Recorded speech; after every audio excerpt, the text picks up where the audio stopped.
নেছারাবাদে দীর্ঘ ১৬ বছর আওয়ামী লীগের আদলে সুবিধা নিয়ে শেখ হাসিনাকে ফ্যাসিবাদী আখ্যা দিলেন এক শিক্ষক ও নেছারাবাদে বিএনপির দলীয় কার্যালয়ে জাতীয় পতাকা উত্তোলন করলেন আওয়ামী লীগ সমর্থিত নেতা।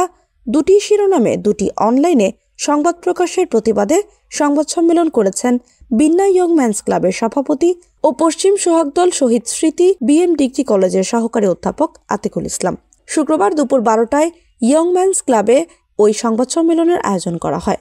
সংবাদ সম্মেলনের লিখিত বক্তব্য পাঠ করে আতিকুল ইসলাম বলেন, আমি মোহাম্মদ আতিকুল ইসলাম, পশ্চিম সোহাগদল শহীদ স্মৃতি বিএম ডিগ্রি কলেজের একজন সহকারী অধ্যাপক। ব্যক্তিগত জীবনে আমি শিক্ষকতা পেশায় আছি। শিক্ষকতার পাশাপাশি সামাজিক উন্নয়নে সামাজিক সংগঠনে কাজ করি।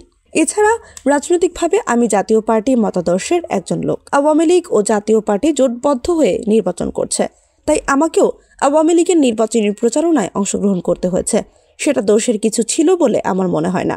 ইতোপূর্বে বিন্না ইয়ং ম্যানস ক্লাবের পরপর ২ বার সভাপতি নির্বাচিত হয়েছি। সেই থেকে একটি স্বার্থন্বেষী মহল আমার পিছনে লেগে বিভিন্ন সময় আমাকে সামাজিক হেয় প্রতিপন্ন করে আসছে। এটিও তার একটি অংশ বলে আমি মনে করছি। ১৬ই ডিসেম্বর যেহেতু সার্বজনীন, সেহেতু আমার ক্লাবের পাশাপাশি বিএনপির অফিসে পতাকা উত্তোলনে গিয়েছিলাম মাত্র। এতে বিএনপিতে যোগদান করা হয় বলে আমার মনে হয় না। একটি কুচক্রী মহল সেই পতাকা উত্তোলনের ছবি করে ফেসবুকে প্রকাশ করেছে। রাজনৈতিক জীবনে কখনো ব্যক্তিগত সুবিধা নেইনি।